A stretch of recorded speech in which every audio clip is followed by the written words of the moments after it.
The following is a paid program and does not necessarily reflect the opinions of the staff or management of Visionary-related entertainment.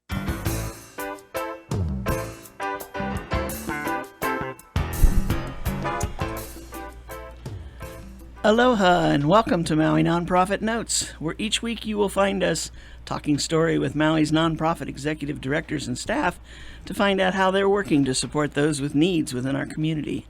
Maui Nonprofit Notes is generously sponsored by Pacific Source. If you're building or remodeling a home, please stop by Pacific Source's cabinet and appliance showroom located in the Waikapu Bayshard. I'm Susie Tiemann, Executive Director of Lokahi Pacific, and your host for Maui Nonprofit Notes. Each week during this hour, we share some of the experiences of our agencies and just how they are changing lives, changing communities, and creating miracles of hope for those with needs. And today we have a representative. No, he's the development director, aren't you? Right. Yes, Susie. Anthony, what's your last name? Acosta. Why don't I ever remember that? It's not like it's that hard. Development. You just have to think, how much is this going to cost you? Oh, here we go. Oh, boy.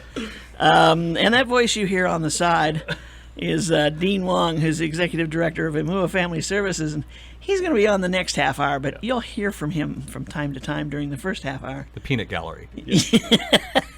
And he usually has some good questions. So, Anthony Acosta, Development Director. Yeah, hi, Susie. So your job is to raise the money. Raise the money, that's right. To keep it going. And what is it we keep going by raising that money?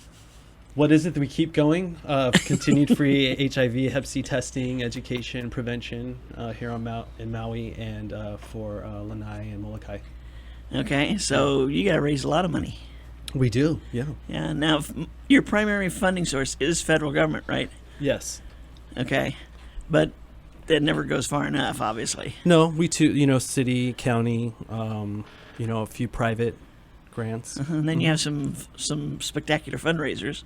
We do, yeah. We just wrapped up our most successful Mardi Gras fundraiser back in February, which was really great.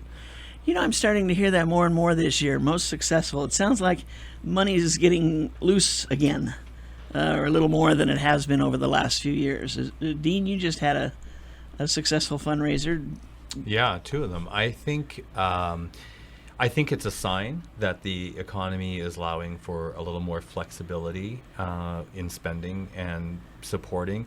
I also think our needs as a county are growing and becoming greater, and we're becoming more knowledgeable about how to communicate and share what our needs are with people more in real time. And I think a lot of that is due to social media. Gotcha. You agree with that Totally one? agree, yeah. That's. Are you doing a lot of social media yourself? Oh, absolutely. In fact, we just revamped our webpage, so I'd encourage folks to check out www.mauiaids.org. In addition to that, Facebook, Twitter, Pinterest, getting creative in terms of appeals, reaching out and trying to connect with people a little bit more personally has been kind of a goal of ours recently. I think that, too, has elicited a lot more interest in what we're doing, creating a conversation, lots of people asking more questions, and wanting to know what we do. So that gives us a great opportunity to share that with them while, raising money at the same time. That's kind of an interesting thing, because you're being able to reach people you've never reached before through the social media. Mm-hmm. And by going after, that's not a good way to put it, but by seeking their assistance in raising funds, you're also opening their eyes to the issues that you guys cover and what can be done to help people who may have Hep C, AIDS, whatever, and that there is someone here who cares and can help them. Exactly.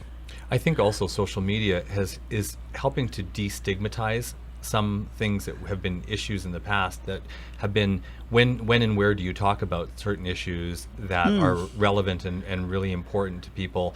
And now social media has made it so that people can hear and learn about issues, on their own time, in their own place, in their own privacy, but start to become part of a community. So when you start to destigmatize things that were never talked about in the past, it becomes easier for people to get on board with your cause and want to support what you're doing. Here's your spokesman over Yeah. there. Yeah. See, Well, I told you he'd be. But yeah. it's true whether you're talking about domestic violence, Right. HIV/AIDS, hepatitis C, or early childhood development. All of these things these are all conversations that people today are engaging in. Before, where did they have the avenues to have those conversations? Right. Well, and it's also bringing a younger group of people to the forefront of all these issues.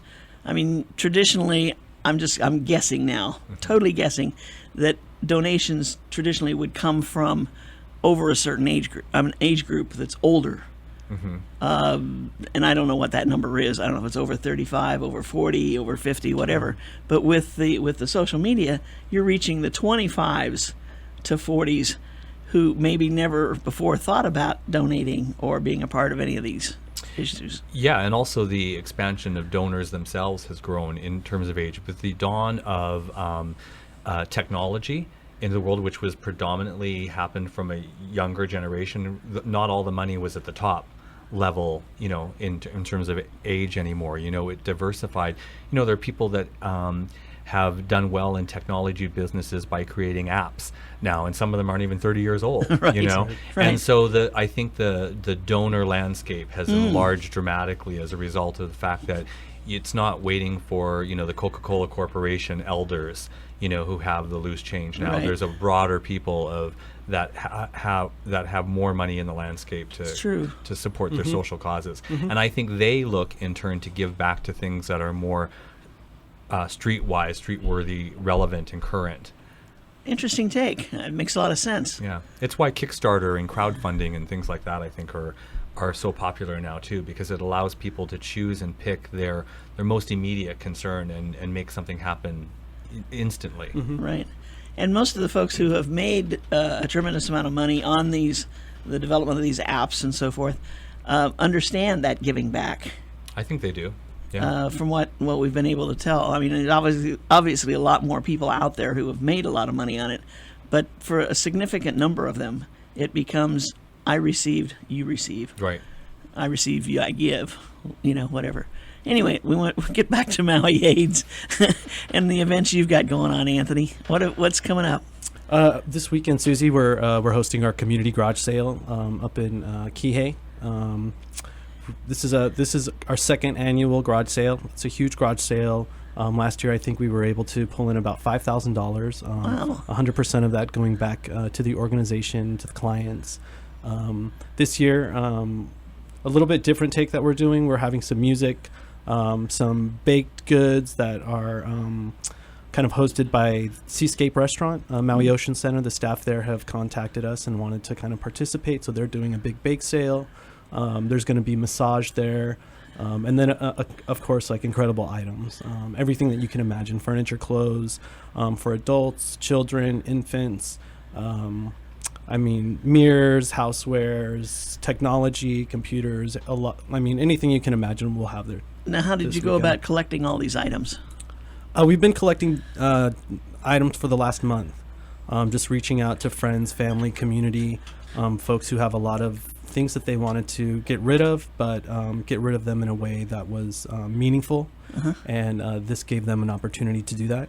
Can you still accept more items? We can, however, the deadline for that is tomorrow, actually. So a phone number? Yeah, so if folks are interested in donating items, they can connect with me directly at 808-242-4900, and we can go ahead and schedule a time for pickup or drop-off. But yeah, again, we're the deadline for that's tomorrow afternoon. So call me quickly. Well, hi, is this quickly? Yeah.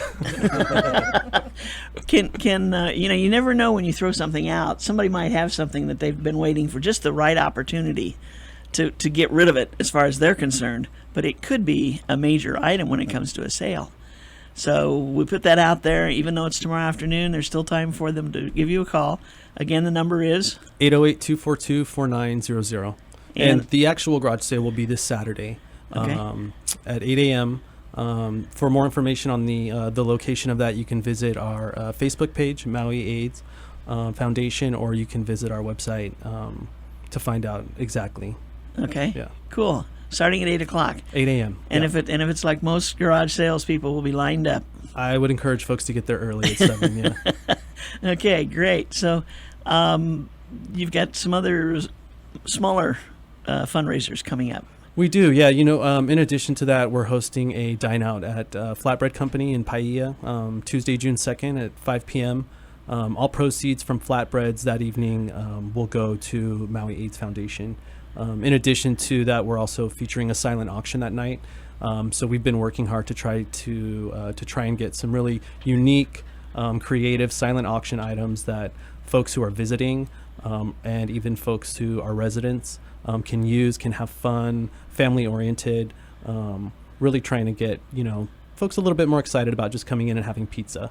Opportunities for you to, participate in like adventure snorkels, hiking trips, fishing trips, helicopter rides, things like that.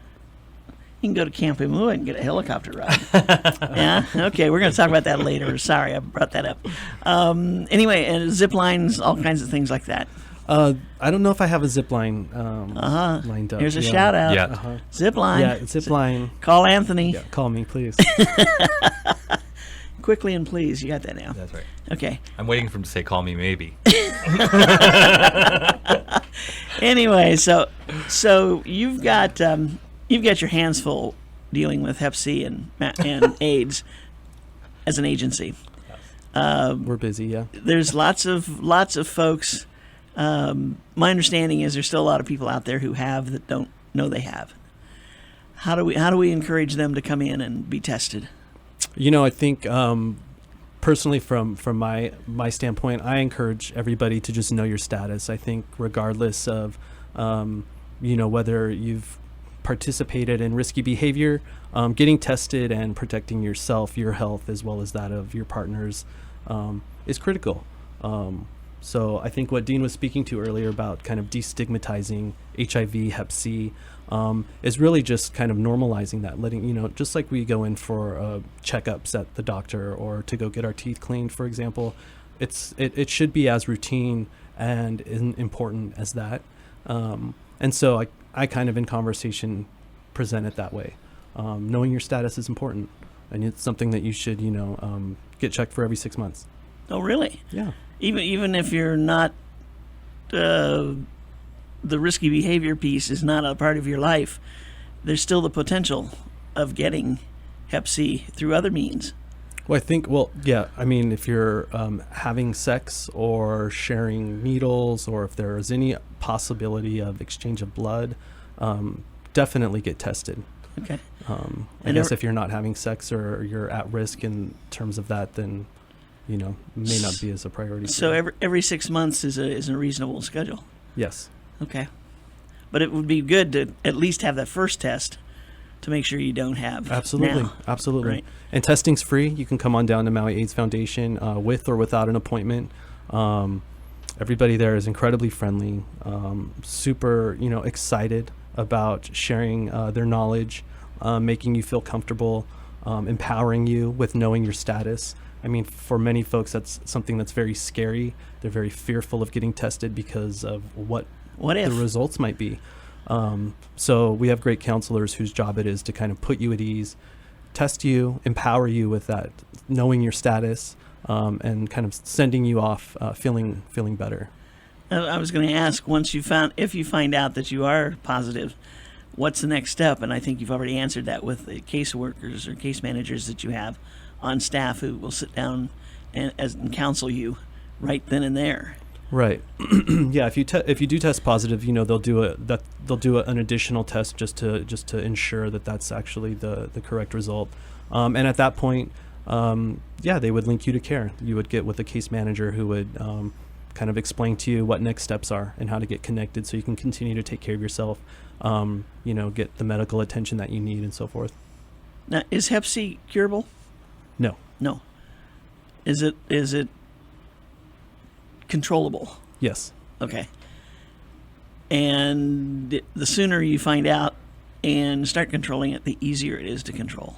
Definitely. Okay. Yeah. You want to know. Otherwise, liver, kidney, things like that can get damaged pretty bad. Okay. Now you also have an additional help over there because you've got a new medical facility that's kind of part of your program, or related to it. We You do, want to yeah. Tell me a little bit about that. Sure, we've been lucky to collaborate with Mango Medical. Mango Medical is a family clinic that's kind of working with Maui AIDS Foundation. So their doctor there, Dr. Timothy Dueller, he's our HIV specialist on site. So clients who come to MAF and need to connect for HIV care will see him directly.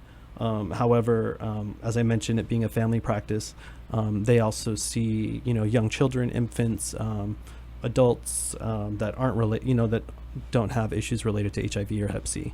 So it's an open practice. Anyone can go see It him. is an open practice. Okay. Yeah. On that note, we got to take a short break. We'll be right back, and we'll discuss Mango Medical a little bit more. Aloha from Pacific Source, and thank you for your support over the years. Pacific Source has offered more of what builders and homeowners value most in building materials and cabinet design. We've done this by offering superior customer service and products, as well as by designing kitchens and baths that are intelligent and elegant while staying true to your vision and budget. Visit our showroom in Waikapu in Central Maui, where we display a variety of cabinets as well as top-name appliances like Sub-Zero, Wolf, Viking, KitchenAid, and more. We display countertops, tile and wood flooring, and several brands of windows and doors, including Fleetwood multi-slides and La Cantina folding doors. Come in and talk to our designers about making your dreams become a reality. From concept to completion, we really believe our attention to detail and superior service are what sets us apart. Let us show you what we mean. We are a Pacific Source at 515 East Oahe Way in the Consolidated Base Yard in Waikapu, just off Waiko Road. Call us at 986-0380. That's 986-0380, or look us up online at packsource.com.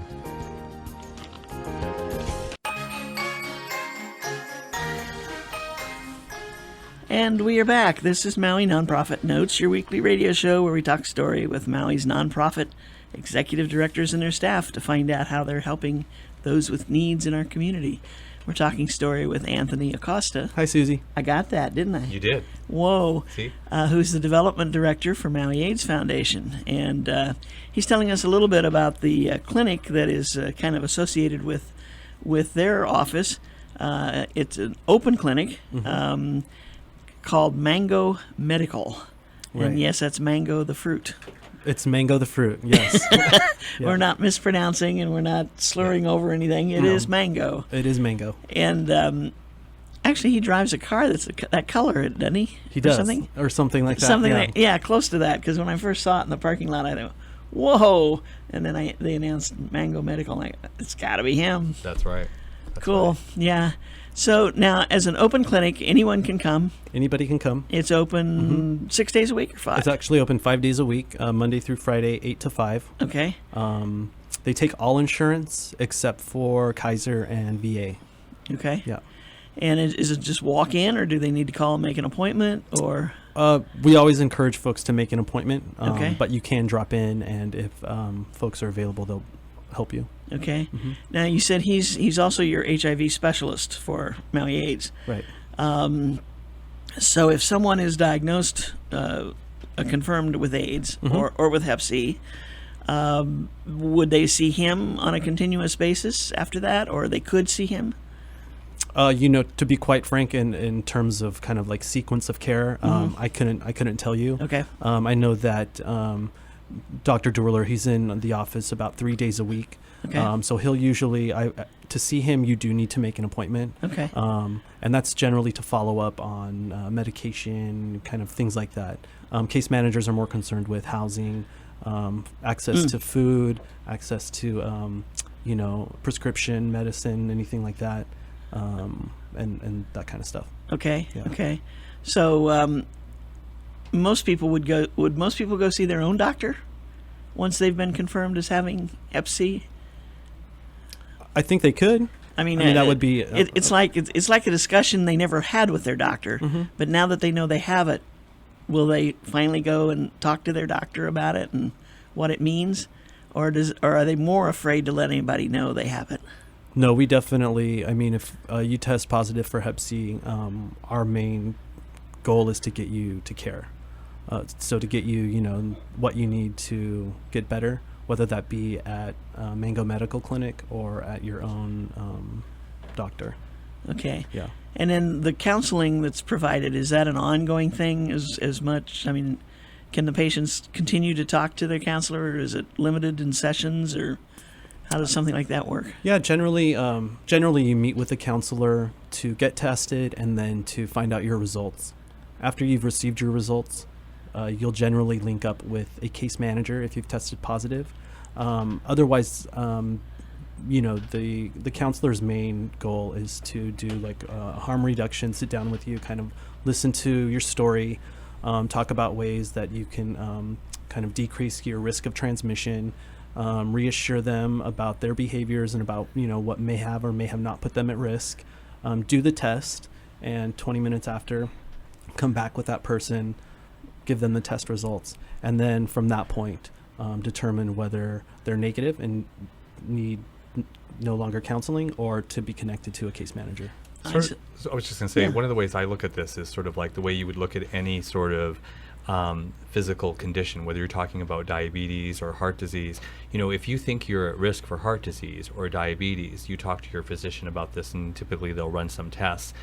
And then if you learn that you actually are at high risk for heart disease, they might put you on a program or try and get you to participate in a program to improve your health risk and lower your risk conditions, and have an ongoing conversation with you and monitor your health so that in fact you reduce your risk of heart disease in the future, or diabetes, or whatever the health concern is. And if we look at HIV or hepatitis C as the same thing, it's not this sort of stigmatized, only a certain group of people can get it. It's another health condition that you need to prepare and educate yourself about if you're potentially at risk for these things. Right.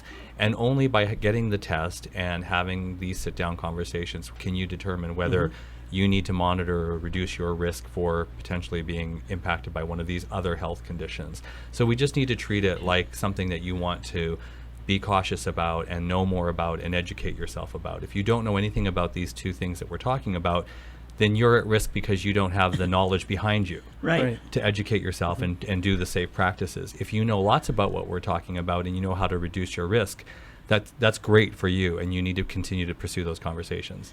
And I think that, again, talking about the stigma of this subject, there's probably a lot of people out there who wouldn't talk to their regular doctor about it. I don't know. I'm just thinking that they're shy about it. They don't want the doctor to know that maybe they've done something that could allow them to have it. Isn't that part of the stigma that goes with it?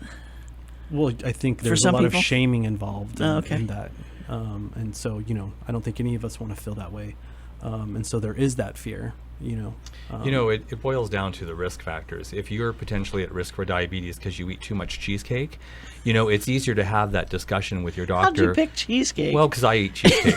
So it's easier to have that discussion with your doctor because cheesecake doesn't carry the stigma. Right, The Golden right. Girls eat cheesecake. I see, yeah. All right. But if you're at risk because you've had unprotected sex with a partner you don't know, that's a difficult conversation for for some people to have. Now, Right. hopefully it's getting less and less. If you're a parent, you need to be able to have those kinds of frank conversations with your teenage children before they're teenagers and before they're having that, that sort of engagement. And if you're an adult who's having, more than one partner, or a partner that you think you're only having one partner with, then you need to be able to engage in those conversations. Hopefully we're getting to the point where people can have those conversations in their doctor's offices with their doctors because they've established that relationship. Right. But if for any reason you can't do that, you're not in a place where you can have that conversation, that's where an organization like Maui AIDS Foundation can really step up to the plate and be there as a resource for you. Because one thing that Anthony didn't say was their testing is confidential and anonymous. So, right? Still? Well, only confidential. Okay. So it allows you to have those confidential conversations until you're ready to discuss them, in the way they need to be discussed. Right. And I wanted to mention too, Mango Medical, they're really passionate about the transgender community. Their physicians are knowledgeable of trans health, trans issues, and so, even more reason for folks to feel comfortable coming to Mango Medical would be for that type of care as well, because having that relationship with your primary care doctor is sometimes really hard to find, and Dr. Druler makes sure that his staff can handle that in a compassionate and personal way. Yeah. Interesting. And how do we get a hold of Mango Medical? You can visit Mango Medical online at mangomedicalhawaii.org, or you can give them a call at 808-442-3245 and ask for Joella Spielman. She's the nurse care coordinator, and she'll get them hooked up. And again, that was 442 3245. 3245. Okay, great. So there are some options out there for people, Absolutely. and there's no excuse for not knowing. Is that right? We'd like to eliminate the excuses. There you go. Right. Anthony, thank you so much for joining us. Thank you, Susie. I was going to say this morning, but it's this afternoon. And you're on your way to the dentist, so have a good checkup. Thank you, Susie. It's going to reduce the risk of plaque disease. We feel the pain. Anyway, Maui AIDS Foundation working to, I don't know, do you think can we ever eliminate AIDS and and Hep C? I mean, San Francisco's the pioneer in, eradicating HIV in that city right now. So I think if they're an example of that, I think there's opportunity and hope that we could too. Cool. And don't forget their big garage sale coming up on this Saturday. This Saturday, May 16th, 807 Kupalau Drive in Kihei. We'll be there. And if you have anything that you want to donate to it, give Anthony a call at 808-242-4900. Great. Thank you, Anthony. Thank you, Susie. We'll see you later. Okay, bye. Okay, bye. And Dean, actually, we probably should talk to Anthony about another 5 minutes because we gave Dean some time. No, but it all had to do with Maui AIDS. You worked for Maui AIDS, didn't you? I was the director of HIV/AIDS prevention for a number of years at the Maui AIDS Foundation. Yeah. A long time ago now. Your other life. Yes, I started working for the CDC. Ah, gotcha. So that's quite a jump from AIDS, and then you went to the MAC, didn't you? I was at the Maui Arts and Cultural Center. And then 7 now years to after that. Imua. And now I'm at Imua. How about that? Yeah. You found a home? I am very much at home at Imua Family Services, absolutely. But my career has always been as a change agent for public health. And so really the work I do hasn't changed in a number of years. Before the Maui AIDS Foundation, I was many years in Africa. And so I do different things, but I'm doing many of the same things. Interesting. Yeah. Very Very interesting. So, Imua now, we had you on a few weeks ago, and you had Andrea Muller, sorry, Andrea Moel. Muller with you, who was about to win a couple of races. Yeah. She didn't know it yet, but she's won those races. She has. She came in. Our Paddle Imua event was this past Saturday from Maliko Gulch to Hawaiian Canoe Club, and Andrea Muller came in first in the stand-up paddle in the women's division. She did. Dave Kalama came in first in the men's stand-up paddle. And she had won the race the week before. Olakai race. Olakai. Yeah, the week before. So she's on a stroll. She's on a roll. Yeah. So we'll wait to see where she's headed next for the next big race. Yeah. I mean, at some point she's got to go out and expand horizons. I don't know. I mean, No? she's on a roll. So if Yeah. I were her, I'd keep it coming. You know, Keep it she's- coming, yeah. Yeah. Well, that's great. I know some friends of mine who paddled at Paddle Imua Oh yeah. said they were out there. They were friends of hers as well, and said, don't look to see us in the final, Yeah. top finishers or anything. Well, she's just a good friend, and we, Right. we love her dearly, kind of thing. But she has made such an impact on that sport. She has, and for us, she has been the chairperson of our Paddle Imua event, which raises money for Camp Imua, for the past few years. Because when she first did the race, it was just another race for her. But at the race, she got to meet our Camp Imua families and the children who come to camp, and it just became a passion for her and a connection that she never had before with a particular community that she hadn't had a connection with before. And then she organized, an event called Ike Imua, which was an opportunity for the different paddlers from the races to come and mix with our families, our camper families, and give them some on-the-water experience. Cool. And it's just changed her. And it's changed her in terms of why she does Paddle Imua, why she supports it, why she's such an evangelist for the occasion and for Camp Imua. So it's just exciting when you see people who have not had a connection to a particular community before somehow become empowered by their compassion for that community. And so Camp Imua now is better as a result of, not just Andrea's participation, but the participation of all of these water athletes now. There were over 300, water athletes Were there really? in Paddle Imua. And and we're all better as a result of it. That's incredible, because this is what, the fourth Annual, yeah. fourth annual. So you went from no event Yeah. to an event that brings in over 300 water sports folks. Yeah, isn't it amazing? And over 600 people, throughout the course of the day at the Ohana Festival and the events that follow Patalimua, and it's a really exciting time. And I'm joined by one of our Camp Imua managers, Adrienne Lorian, and she was there. You were at Patalimua. I was. Were you on the water? I was not. Oh, I was not, but the family was involved. My husband was board marshal, and then my younger daughter presented lace to all the paddlers. cool. That was fun. Yeah, but your focus is Camp Imua. My focus is camp. Yes. Okay, so let's talk about camp for a little while. Camp Imua. Yeah, We're the 39th annual Camp Imua. It's really exciting. So for those people who don't know what Camp Imua is, it is a 1-week overnight recreational camp experience for children who have special needs, physical disabilities, developmental concerns.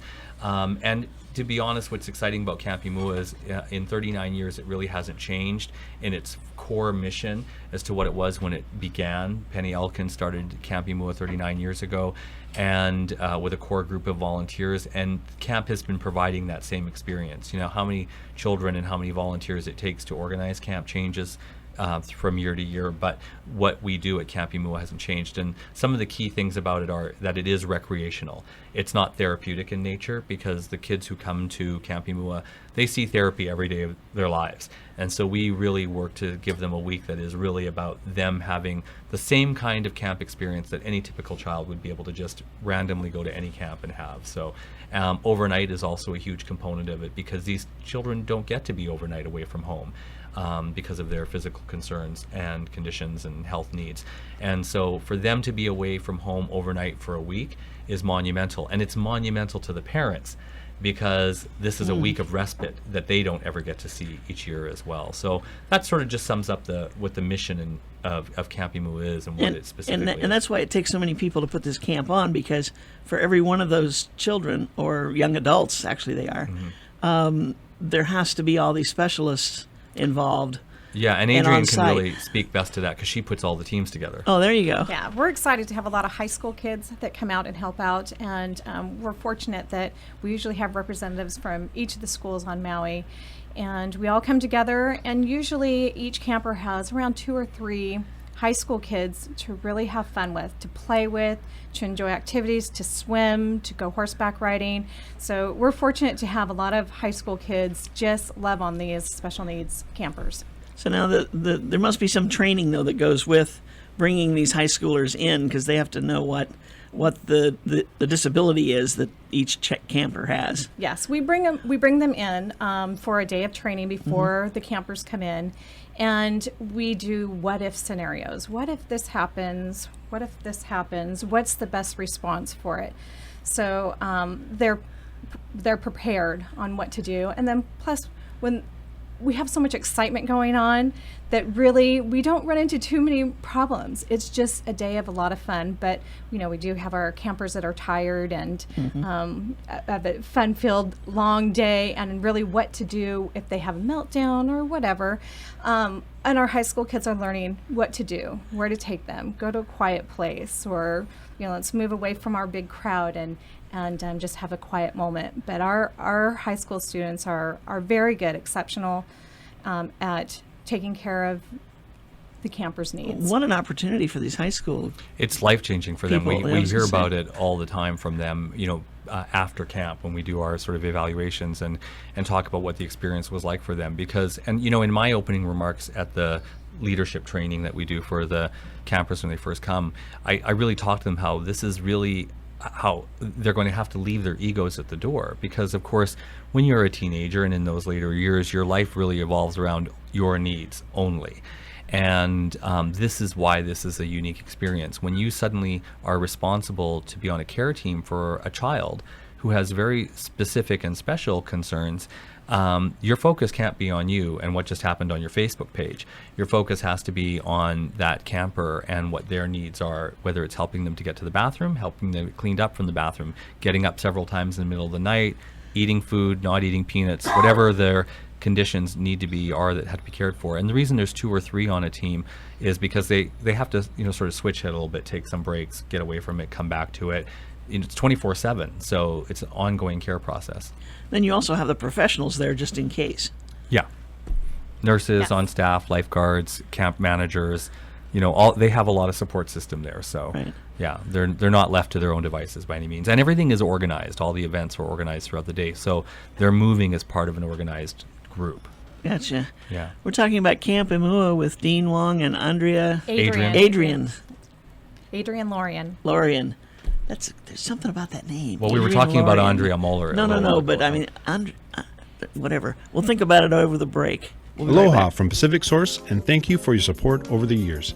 Pacific Source has offered more of what builders and homeowners value most in building materials and cabinet design. We've done this by offering superior customer service and products, as well as by designing kitchens and baths that are intelligent and elegant while staying true to your vision and budget. Visit our showroom in Waikapu in Central Maui, where we display a variety of cabinets as well as top-name appliances like Sub-Zero, Wolf, Viking, KitchenAid, and more. We display countertops, tile and wood flooring, and several brands of windows and doors, including Fleetwood multi-slides and La Cantina folding doors. Come in and talk to our designers about making your dreams become a reality. From concept to completion, we really believe our attention to detail and superior service are what sets us apart. Let us show you what we mean. We are a Pacific Source at 515 East Oahe Way in the Consolidated Base Yard in Waikapu, just off Waiko Road. Call us at 986-0380. That's 986-0380, or look us up online at packsource.com.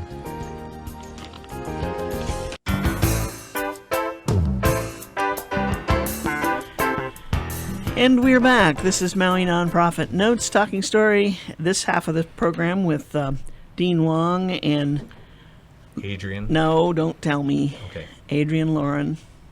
Yeah. Yeah, see, it comes out if I try. I concentrate. About Camp Imua coming up here in June, not too far away. Are you still looking for volunteers, by the way? We're pretty loaded up with our campers. Registration has been going on for some time, and volunteers are looking really good. It's always good to call us, though, if you think that it's an opportunity you're looking for. It is a week-long commitment. It is overnight, so it's not a come-and-go sort of opportunity. But one thing we actually are looking for still are lifeguards. Huh. So it's always a big commitment for us to find a lifeguard that's willing to be with us for the time. There is a swimming pool up at Camp Molohia, and part of our commitment to being at camp and the obligations are that we have certified lifeguards on staff with us too. So if you are out there and you are a certified lifeguard and you have some training on both in pool and ocean safety, feel free to give us a call at Imua Family Services, and we'd love to talk to you. And that number is? 244-7467. 244-7467? Yes. Okay, very good. So, okay, having talked about that, I think there was somebody who had sent you a letter about... Oh, I was going to share, what better way to talk about Camp Imua than to give you the perspective of one of our parents. And so she'd sent me an email. She knew I was going to be on the radio today. And she says, her name is Ivana, Dean, I wanted to share something with you about the power of Camp Imua. We go because Jewel, my youngest daughter, who has severe cerebral palsy. Jewel is in a wheelchair and has been medically fragile most of her life. Her CP has caused so much frustration for her because she wants to join in the game of life, which her body does not easily allow, but Camp Imua does allow for this. Although Camp Molohia specifically is not a very wheelchair-friendly place, it takes away so many social barriers and social isolation issues for Jewel. Jewel grew up with services from Imua Family Services, and Camp has just been as important as the therapy programs that they offer. Camp Imua may be more important than the therapy because it has allowed Jewel to have a community, an opportunity to be seen and build sustaining relationships within our community. This goes for my older daughters as well. Camp Imua is a network of people who come together to bring magical experiences to all the campers and spills over to provide the same for their caregivers and volunteers, which are often high school students. A culture of caring and sharing is fostered where the children experience unity. So and then she goes on and on and on. But it's just gives a beautiful experience of the benefits of Camp Imua. Right. And that inclusion that she talks a little bit about is really such a special part of camp, because so many of the children who are at Camp Imua spend their life isolated or in special needs classrooms, and they don't get that opportunity to be entrenched with other typically developing children in their own age group, or other peers and teenagers who they look so up to so much of the time, but they don't have any social relationship with them, and this really changes at Camp Imua. Wow, 1 week. What a difference 1 week can make, huh? Yeah. And Adrian, you've been up at camp for a number of years. Actually, you were there before I came to Imua Family Services too. So, what keeps you coming back as a management person? I think besides me asking you. Yeah, I think this is either my 7th or 8th year going up, and I first went up just to go help out with the kitchen, and it progressed. But I go up because I just am very passionate to be with those campers. I think that it's very rewarding, not only for me, but I love that my kids who are, one's out of high school now, but I have one in high school. I think it's good for kids also, my children, to see that you should be helping others in your community, and you should be outreaching and giving of your time and volunteering. And it gives back. As much as you put in, you also get back. And that's one of the reasons why we go back up there. It's just, it's a magical week, that's for sure. Gotcha. That's that Peter Pan in Dean. Yes, I love it, but yeah, it is that Peter Pan in me. I don't want to grow up, and spending that enormous amount of time with that youthful energy is just really exciting, and our camper level of excitement is off the charts. Yeah. Yeah. We're talking about how many young adults take part in camp? About 175. We have about 175. Wow. We have about between 50 and 60 campers that will come in. And on one of the days, on the Tuesday, we take, it's a graduate camper day. So adding to our numbers, we will have campers that have participated in past that will come back for the day. And that day, usually we'll have about 60, 65 campers coming through. Mm-hmm. So.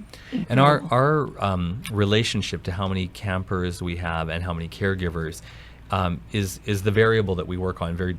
It's a lot of work before camp, because we have to look at who our camper population is each year and what their particular physical needs will be, and then how many numbers of caregivers it will require to help that camper have that beneficial week of camp experience. So then that number of the campers and their particular needs dictates the number of caregivers, and then the overall number is dictated by how many people we can actually host at Camp Molahia, because there's a limitation on number of beds up there. Right. So while we would love to grow camp, to have 60, 70, or many more children, campers, we have to consider the space as well and the limitations that we have by the space. Yeah. Wow. So as far as the participants, that's sold out early. The number of campers that register, they know to register early and come in and get all their application forms and medical forms and all of that stuff in as early as possible, because we do run out of room quickly. And each year we try and open it up to new campers that haven't had that experience before. And as well, we now have many younger campers coming on. So you see the shift as you open it up to newer, younger campers, and then how they grow through camp over the years as well. So, and younger campers take more concentrated work than as they get older as well. Right.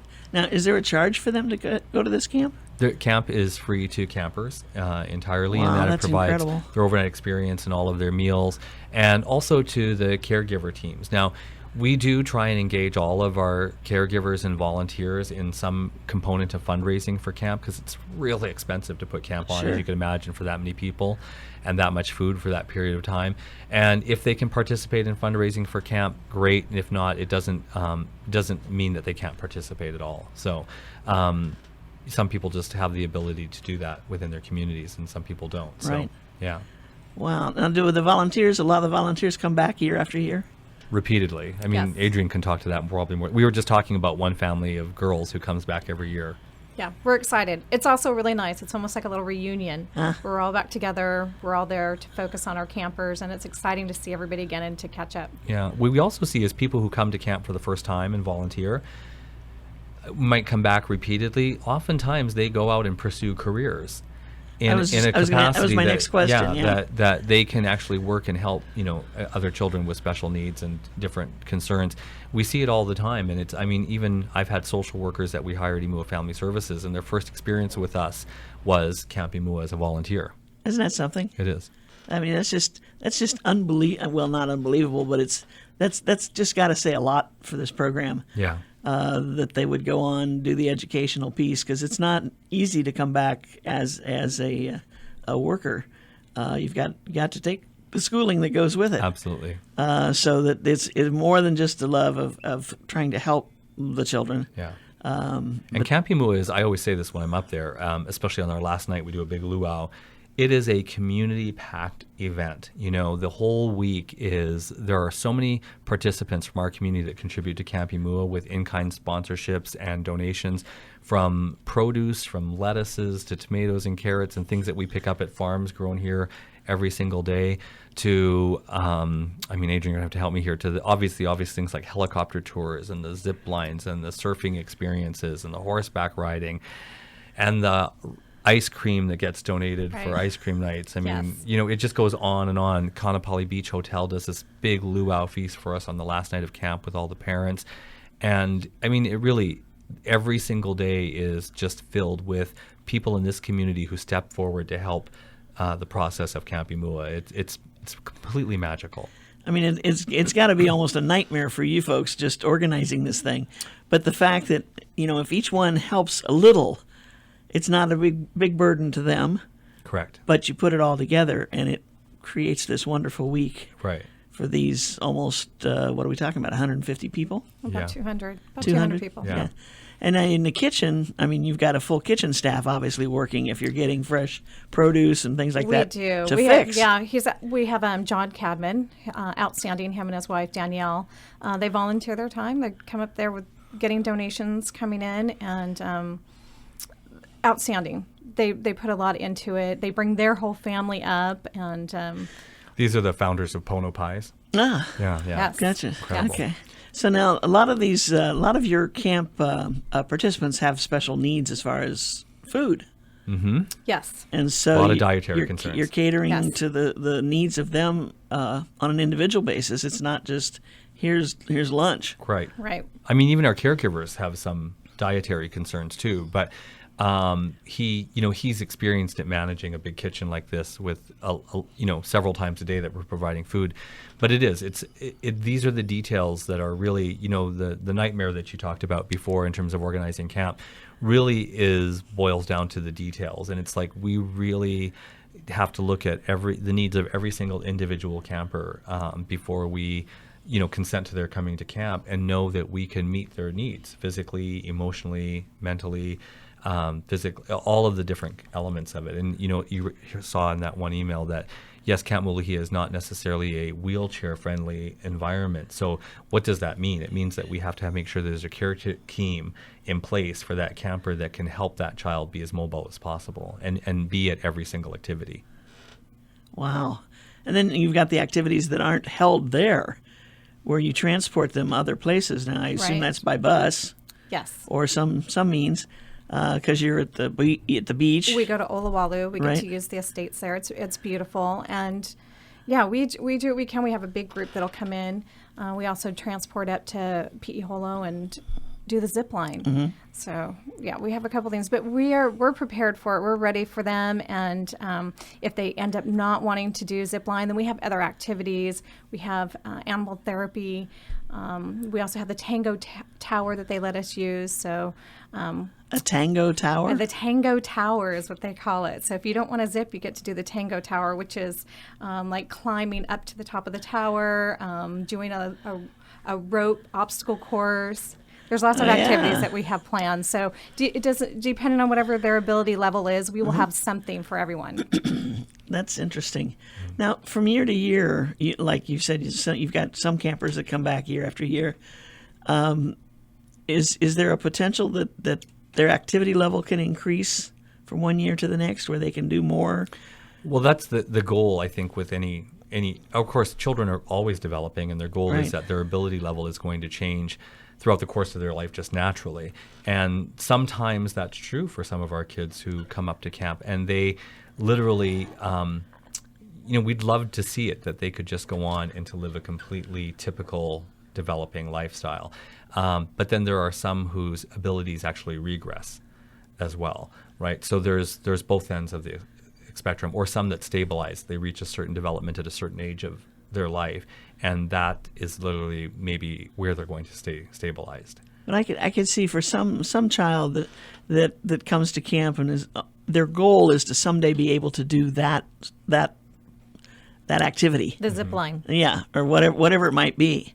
And so that each year maybe they get a little closer to being able to do it. Yeah. It gives Right. them something to look forward to. Right, or maybe it's how we adapt the experience for them. And it's like taking them to Olawalu for a surfing day or a water day. You know, having people out on the water who can have the right kind of equipment, the right kind of chair that they can position on a stand-up board, the right kind of guidance experience. You can give a child an experience that is very much like that. And, you know, the only limitations, I've said this before, right, that often people have are the ones that we place on them. And so our goal at Camp Imua is to give people the opportunities, give children the opportunities that every other child is having, and make it a way that it's possible for them to have that experience. And you never know what comes of that. That's incredible. Yeah. It's incredible. And I guess the only downside to it is that you can't help more people. That you can't have 2 or 3 of these during the summer. Yeah, and really, you know, of course, it comes back to, you know, that whole area of fund development. Why Right. can't we do that? It's a resource issue. Right, You know? right. Maybe one Wow. day.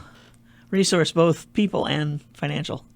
Yeah, Because it would take a lot of volunteers to be able to do this, Yeah. duplicate it. duplicate it. Right. Yeah, but what a special week for those that are able to get into the camp and And it's the only thing like Take it in part. Hawaii. yeah. Any other comments about Camp Imua that you want to share? Imua that you want to share before we have to call it quits for the day? Adrian, can... No, I'm excited. The countdown is on. We're just, I think, 3-4 weeks out. So we're very excited. Everything's really just falling into place, and it's going to be a great week. Right. The only thing I could think of would be to just give a shout out to all the participants that came out to Paddle Imua this past weekend, and really what they did supports Camp Imua in a huge way. We were talking about resources being limited, and that event and everyone who participated in that, whether it was volunteering for it or paddling in it, really made a huge contribution to Camp Imua. So we just want to thank everyone for that. Terrific. Thank you, Dean. Thank Andrea. Andrea. I did it again. Adrian. Sorry about that. No, that's okay. Yeah. Okay. Adrian Lauren. Thank you very much. Maui Nonprofit Notes is sponsored as a community service by Pacific Source, the builder's choice. Give Paul and his staff a call at 986-0380 or stop by their showroom in the Waikapu Bayshard on East Oahe Way to see how they can help you with your building project. The Maui Nonprofit Directors Association's mission is to provide personal and professional support to nonprofit executive directors, their organizations, and the community of Maui. Please visit our website at mauinonprofit.org for a list of member agencies. And if you see an agency that you find interesting and want to learn more about it, go to that agency's website and check them out. Today we visited with Maui AIDS Foundation and Imua Family Services, talking about the Camp Imua, which is coming up here shortly, and what a great opportunity that is for their clients. We got an update on what they're doing, and I hear music. Mahalo for tuning in. Don't forget to join us again next week right here on Wednesday at noon on KAOI Radio 1110 AM, 96.7 FM, when we'll be featuring representatives of 2 other member agencies of the Maui Nonprofit Directors Association. Until then, I'm Susie Tiemann, Executive Director of Lokahi Pacific and host for Maui Nonprofit Notes. Thank you all for joining us today. Have a great week, everyone. We'll see you soon. Aloha.